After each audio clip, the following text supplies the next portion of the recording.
안녕하십니까. 목회 관점으로 본 요한계시록 이윤식 목사입니다. 이번 시간에 목회 관점으로 본 요한계시록 4대 교회에 보내는 편지 1장, 3장 1절로 6절 말씀 중에 3장 1절 말씀 보겠습니다. 4대 교회에 보내는 편지 3장 1절. 4대는 소아시아 7교회 중에서 지리적으로 중앙에 위치하며 에베소에서 동쪽으로 약 80km 정도 떨어져 있습니다. 두아디라에서 약 48km 지점에 위치한 도시로 아시아에서 가장 화려한 도시 가운데 하나였습니다. 주전 1200년경에 세워진 4대는 이 부요하고 강력한 힘을 가진 리디아 왕국의 수도가 되었습니다. 리디아의 마지막 왕인 크로이소스죠. 크로이소스, 이 사람 아주 유명한 왕이죠. 엄청난 부를 가진 왕입니다. 그래서 크로이소스 이후부터 사람들 사이에는 크로이소스처럼 부자라는 격언이 생겨나게 되었습니다. 4대는 평지와 투몰로스 산 사이에 있는 충적토로 이루어진 한 언덕에 자리 잡고 있는 헤르모스 분지에 위치해 있습니다. 이 도시의 성체는 부분적으로는 460m의 높이를 가진 한 언덕 꼭대기에 세워져 있었습니다. 삼면이 또한 절벽으로 둘러싸여 있고 산과 인접해 있는 남쪽 진영에서만 접근이 가능한 난공불락의 군사 요충지였습니다. 그러던 BC 546년에 페르시아의 고레스 왕에게 정복당한 뒤에 소아시아 주재 페르시아 정부의 중심지가 되었습니다. 이 도시는 천연 요새지를 배경으로 하고 있어서 남쪽을 제외하고는 계곡 위로 아까도 450m의 높이로 거의 수직에 가까운 암벽으로 둘러싸여 있어서 근본적으로 그 성에 접근하기가 불가능하게 되어 있습니다. 이 도시가 천연 요새지인 까닭은 깎아지른 듯한 절벽으로 둘러싸여 있으면서도 그 입구조차 겨랑과 투몰로스 산맥이 만나는 지점으로서 가파른 길일 뿐만 아니라 범준하기가 이를 데 없는 곳이었기 때문에 이 난공불락 천연요새 그런 천연요새지를 배경으로 세워진 그런 도시입니다. 그런데 이 고레스 왕이 4대 성을 포위를 했습니다. 그러나 리디아, 이 4대 왕이죠. 4대 왕인 크로이소스와 4대 사람들은 개의치 않았어요. 난공불락의 요새 같은 투몰로스 산에 숨어 있기만 하면 그들은 절대 이 성을 함락시킬 수 없다고 믿었기 때문입니다. 그 난공불락의 요새와 같은 투몰로스 산에 숨어 있기만 하면 살 수 있다고 자부하는 4대 사람들을 가리키며 고레스 왕은 이렇게 말했다고 합니다. 너희들은 살았다고 하지만 사실은 죽은 목숨이다. 고레스가 그렇게 말했죠. 고레스는 14일간을 포위한 채 기다리고 있었습니다. 그 다음에 4대 성으로 들어갈 방법을 찾아내는 사람에게 특별상을 주겠다.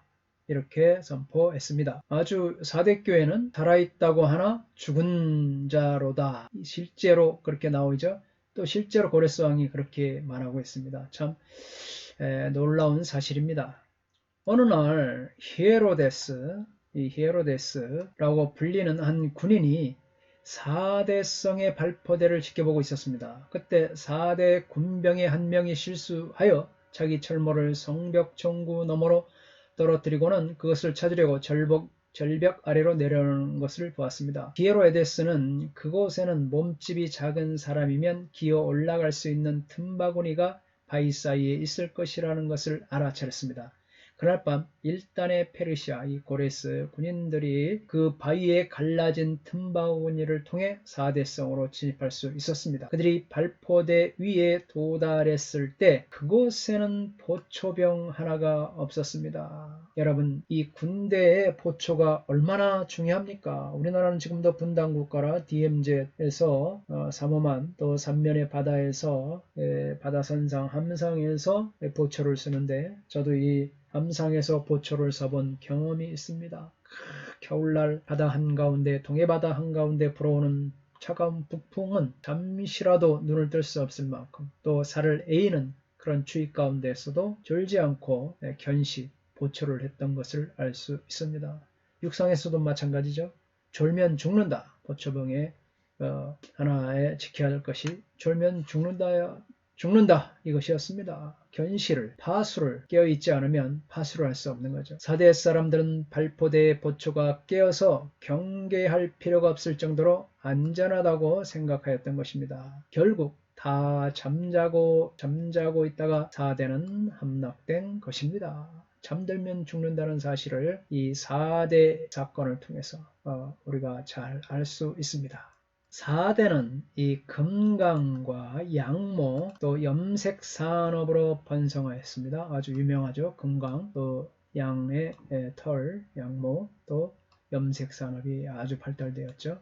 번성하였습니다. 부하철학, 음악의 도시로 유명합니다. 양털의 염색이 이곳에서 시작되었으며 염직공업이 발달하였고 모사공장과 이 자주공장, 금은보석 등의 세공공장이 많이 있어서 부유한 도시였죠. 그래서 4대는 부유한 도시의 상징으로 번영을 누렸으며 세계 최초로 이 금화를 만들어 사용하였습니다. 대단한 부를 가지고 있는 그런 도시가 4대였습니다. 그러나 그리스와 로마의 점령으로 많은 전쟁을 치루어야 했습니다. AD 17년에는 엄청난 또 지진이 일어나서 4대를 초토화시켜버리고 말았습니다. 그러나 아우구스투스 지원을 받아 이 도시는 재건되었습니다. 이와 같은 전쟁과 자연적 재난으로 4대에는 죽음과 생명에 대한 남다른 관심을 갖게 되었습니다. 그들의 종교적 관심은 주로 생로병사에 초점을 맞춘 자연숭배에 있었습니다. 이것이 3장 1절에서 죽음과 생명이 대조되어 나타나는 이유이기도 했습니다. 1절 보겠습니다. 받는 사람이 4대 교회의 사자죠. 4대 교회의 사자에게 편지하라. 하나님의 7영과 7뼈를 가지신 이가 이르시되 내가 내 행위를 아노니 네가 살았다고 하는 이름은 가졌으나 죽은 자로다. 직역을 봅니다. 그리고 너는 4대 교회의 사자에게 쓰라. 하나님의 7영들과 7별들을 가진 분께서 이것들을 말씀하신다. 내가 너희 행위들을 알아왔다. 내가 살아있다는 이름을 가지고 너는 죽어 있다는 것을. 그래서 내가 살았다 하는 이름은 가졌으나 죽은 자로다. 실제로 고레스가 이 4대를 포기할 때 했던 말이기도 합니다만 바로 이 성경에 내가 살았다 하는 이름을 가졌으나 죽은 자로다 이렇게 말하고 있습니다. 보내는 이죠. 보내는 이는 하나님의 7영과 7별을 가지신 분입니다. 7영과 보내는 일은 하나님의 7영과 7별을 가지신 이죠. 4대 교회에 보내는 편지에 나타난 그리스도의 자기소개, 예수님의 자기소개는 에베소 교회에 보내는 편지의 소개와 거의 비슷합니다. 두 교회 사이에서 유사점이 있습니다. 에베소 교회처럼 4대 교회도 그리스도를 외부 세상에 증언하는 힘을 잃어버렸습니다. 에베소 교회도 마찬가지고 4대 교회도 바깥 세상에 바깥에 증언하는 힘을 잃어버렸습니다. 여러분 이 교회는 증언, 예수님을 증언하는 일이죠. 그래서 예수님의 사랑과 희생과 봉사와 예수님의 그 모든 것들을 하나님의 아들, 하나님이신 로고스이신 빛이신 소금과 빛으로서의 사명, 예수님이 이 지상에서 했던 사역들을 이것들을 증언하는 일이에요. 그걸 증언하지 않으면 밖에 버려져 밟힐 뿐이죠. 힘을 잃어버렸어요. 오늘날 이 코로나 시대에 너무나도 이 1년 또 횟수로 지금 2년이 막 되어 가고 있습니다. 올 안에는 이 코로나가 끝날까요? 너무나도 타격이 코로나로 인하여서 우리는 증언하는 힘을 잃어버렸어요. 주 예수여 도와주시고 교회를 다시 새롭게 하여 주시고 세워주시고 불쌍히 여겨주시고 또 새롭게 우리 한국교회는 밑바닥부터 시작하여서 예수님을 외부 세상에 증언하는 그런 일들을 괴롭게 힘들지만 고되지만 참으로 억울한 부분도 많이 있지만 예수님을 진정한 예수님의 사랑과 희생과 봉사와 하나님의 아들이심을 메시아이심을 다시 증언하는 그런 힘을 다시 새롭게 해야 될 줄 믿습니다. 하나님의 7영은 성령을 의미하고 있습니다. 성령을 의미하죠. 하나님의 7영은 성령입니다. 바로 성령을 의미합니다. 그분은 세상에 두루 다니며 살피십니다. 성령님, 그분은 세상에 두루 다니며 살피죠. 온 세상에 두루 행하는 여호와의 눈으로 표현되었습니다. 지록 4장 5절, 5장 6절. 일곱 별은 일곱 교회의 또 사자를 가리키고 있습니다. 일곱 별은 일곱 교회의 사자죠. 작은 일의 날이라고 이 멸시하는 자가 누구냐? 사람들이 스룹바벨의 손에 다림줄이 있음을 보고 기뻐하리라. 이 일곱은 온 세상에 두루다니는 여호와의 눈이라 아니라 스가랴 4장 10절 말씀이죠. 또 보좌로부터 번개와 음성과 우레소리가 나고 보좌 백현 일곱 등불 일곱이 있으니 이는 하나님의 일곱 영이라. 요한계시록 4장 5절 말씀입니다. 보좌 백현 등불 일곱은 하나님의 일곱 영이죠. 일곱 영. 내가 또 보니 보좌와 내 생물과 장로들 사이에 한 어린 양이 서 있는데 일찍이 죽임을 당한 것 같더라. 그에게 일곱 뿔과 일곱 눈이 있으니 이 눈들은 온 땅에 보내심을 받은 하나님의 일곱 영이었더라. 이더라. 5장 6절 말씀입니다. 세 번째는 이 행위에 대한 언급이죠. 네가 살았다 하는 이름은 가졌으나 죽은 자로다. 그래서 이 뜻을 보면 외형으로는 교리와 의식으로 빛남, 내적으로는 신령한 생명이 빈약하다. 내적 신자는 아닌 외적인 신자이다. 또 죽은 정통이다. 겉모습과 속모습이 다르다. 영적인 생활과 능력에 가난한 실제로 죽은 교회이다. 영적인 생명력과 능력은 비어있는 전형적인 이름뿐인 교회다. 전형적인 이름뿐인 교회. 살았다 하는 이름을 가졌으나 죽은 자로다. 참 안타까운 말씀이죠. 예수님의 선포죠. 내가 내 행위를 아노니. 내가 예수님께서 우리의 행위를 아십니다. 내 행위를 아노니. 오이다스타 에르가 2장과 3장에서 교회 공동체에 대하여 칭찬하는 어투로 사용하고 있습니다. 그런데 4대 교회에서는 살았다 하는 이름을 가졌다.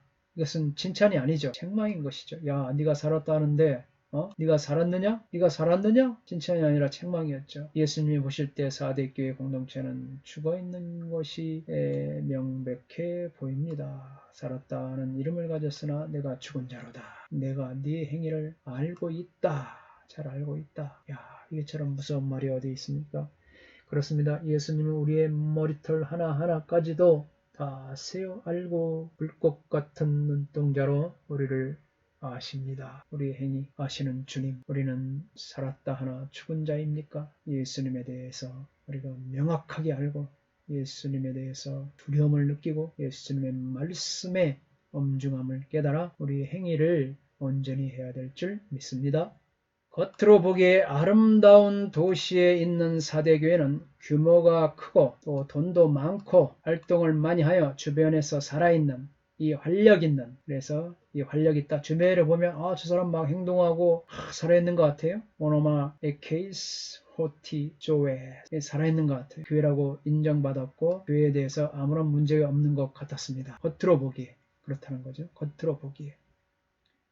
왜냐하면 그들의 과거 행위는 이 다른 교회 속에서 그리스도에 대해서 살아있다는 이유로 그들에게 이제 명성을 주었습니다. 생명, 이 죽음의 대조는 특별히 이 종교적 사변이 주로 이 문제에 집중되어 있던 4대 교회와 관련이 깊은 주제였습니다. 생명과 죽음이죠. 대조. 4대 도시 외곽에는 왕들의 무덤이 포함된 유명한 이 공동묘지가 있었습니다. 4대 교회 공동체는 살아있는 교회가 아니라 그와 같은 죽어있는 묘지를 대변한 거죠. 여러분 얼마나 이 참 비참한 말씀입니까? 공동체가 저 공동체를 보니까 죽어있네.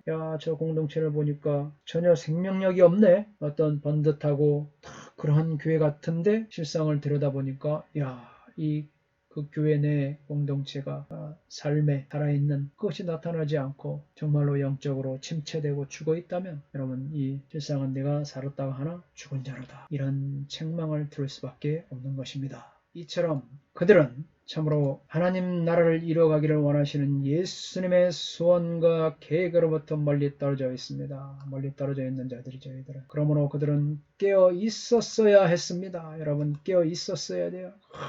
얼마나 중요한 말씀입니까? 깨어 있어라. 깨어 있다는 것. 그러므로 그들은 깨어 있어야 하고 살아있는 나머지 부분이라도 굳세게 해야 했습니다. 깨어 있었어야 돼요. 깨어 있어. 얼마나 심각한 이거 말씀입니까? 이 깨어있는 거.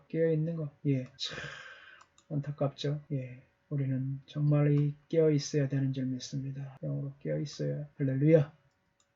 그리스도의 말씀은 4대 교회가 그리스도인이라는 이름을 가지고 있으나 많은 사람들이 영적으로는 죽어가고 있음을 의미하고 있습니다. 영적으로 죽어가고 있는 것이죠. 이는 그들의 외적으로 은혜 언약 안에 들어와 있지만 언약의 내용인 하나님의 백성으로 살아가지 못하고 영적인 생명 활동을 보이지 못하고 있다는 것입니다. 4대 교회는 일부를 제외하고 대부분의 사람들이 영적으로 온전함을 회복해야 할 형편에 놓여 있었던 것입니다. 참 안타깝습니다. 안타까운 일입니다. 오늘날 우리 연대교회를 지금 바라다보고 있는 그러한 심정입니다. 왜 죽은 교회가 됐겠습니까? 4대 교회는 왜 죽은 교회가 됐겠습니까? 4대 교회의 경우는 외부의 박해나 불신 유대인들의 도전 혹은 이 내부의 구조적인 문제가 언급되지 않습니다. 따라서 4대 교회의 영적인 죽음은 다름 아닌 외부 환경과 동화되었기 때문입니다. 여러분 참 외부 환경과 동화되었어요. 여기 보십시오. 이 카멜레온 언뜻 보면 잘 보이지 않습니다. 외부 환경과 얼마나 이 카멜레온이 외부 환경에 맞추며 자신을 살아가고 있습니까? 4대 교회에는 영적인 죽음은 다른 것이 아니라 바로 이 외부 환경과 동화되었기 때문에 참 이게 무서운 것입니다. 한 번, 두 번은 경각심을 가집니다. 죄의 문제에 대해서 기독교인들이 세상에 한 번에 발을 들여놓지 않습니다. 그러다가 점차적으로 세상이 주는 것, 세상의 편리함, 세상의 달콤함, 세상의 유혹들, 사탄의 이끌림, 영적인 침체, 영적인 타락에 의해서 점점 세상과 동화되고 자신이 이제 무너져 가게 되는 것이죠. 우리는 정말 하나님의 말씀을 붙잡고 고민해야 되고 또 기도해야 되고 말씀대로 살려고 몸부림치지 않으면 이처럼 우린 세상과 동화되고 아무 영향력을 발휘할 수 없고 네가 살았다고 하나 죽은 자로다 이런 책망을 받을 수밖에 없습니다. 그러므로 예수님은 이 죽은 교회에게 7 영이신 성령을 부어주사 영적 생기를 다시 일으킬 것을 원하십니다. 4대 교회는 전반적으로 부패한 신앙생활을 하고 있는 것입니다. 세상에는 그리스도인으로 알려져 있으나 실상은 그리스도인으로 어울리지 않는 생활을 하고 있는 것입니다. 이것이 문제죠. 야, 저 사람 너 기독교인이라고 하지 않았어? 너 교회 다닌다고 하지 않았어? 너 예수 믿는다고 하지 않았어? 그런데 너를 보니까 그런데 상대방에 의해서 비춰지는 나의 모습은 어떻습니까? 세상에 즐길 것 다 즐기고 세상 사람들과 하는 것 다 따라하고 이와 같이 세상과 동화되면서 살아갈 때에 우리는 영향력을 발휘할 수가 없는 거예요. 살았다고는 하나 우리는 죽은 자인 것입니다. 1915년 쇼팽 콩쿠르에서 1등을 한 한국 청년이 있었죠. 이 조성진이었죠. 조성진이라는 청년이 있었죠. 쇼팽곡을 연습하면서 자신이 쇼팽처럼 생각하고 쇼팽처럼 생활했다고 할 정도로 온전히 쇼팽이 되었다고 합니다. 그렇다면 우리 기독교인들은 성도들은 정말 예수님의 제자와 같이 예수님처럼 온전한 삶을 추구해야 하지 않겠습니까? 나는 예수님처럼 아니 정말 예수님 같이 살아가고 행동을 하고 있습니까? 나는 예수님이 보시기에 죽은 자인가? 나는 예수님이 보시기에 정말 이 죽은 자입니까? 아니면 살아있는 자입니까? 죄는 사람을 죽게 만듭니다. 죄를 범하고 회개하지 않으면 속사람은 죽습니다. 참 죄를 범하고 회개하지 않으면 우리의 속사람은 후패될 수밖에 없죠. 아담이 범죄함으로 영생할 수 있는 생명이 죽어 하나님과의 관계가 끊어짐으로 영적인 파산을 당한 거예요. 영적인 사형 선고로 받은 거예요. 하나님께서 사람을 창조하실 때 성령으로 창조하셨습니다. 성령으로 창조되었어요. 범죄함으로 육체가 그러나 범죄함으로 우리는 이 육체가 된 것이죠. 죄된 육체를 가지게 됨으로써 영생할 수 있는 생명이 죽게 된 것입니다. 참 얼마나 안타까운 일입니까? 우리 영생할 수 있는 영생할 수 있는 그런 존재였으나 죽게 돼버린 거죠. 우리의 삶이 참으로 주님과 더불어 영생할 수 있는 영적인 존재였으나 우리 생명이 범죄함으로 죽게 돼버렸습니다. 참으로 안타까운 일이 아닐 수가 없습니다. 루하흐 하나님의 성령을 받은 생기 성령으로 바로 창조되었으나 범죄함으로 생명이 죽게 되었죠. 사랑하는 여러분 감사합니다. 우리는 끊임없이 내가 죽은 자인가 살아있는 자인가 살았다고 하나 실상은 내가 죽은 자로다. 이 안타까운 말이 나 자신에 의해서도 또 상대가 나를 봄에 있었어도 저 사람은 정말 예수 믿는 사람이구나 라는 그런 인식을 받을 수 있도록 인정할 수 있도록 우리 하나님께 늘 깨어서 성령으로 함께 동행하며 사시기를 예수님의 이름으로 축복합니다. 감사합니다. 다음 시간에 다시 사대교회 이어서 말씀 나누겠습니다. 건강하십시오. 샬롬.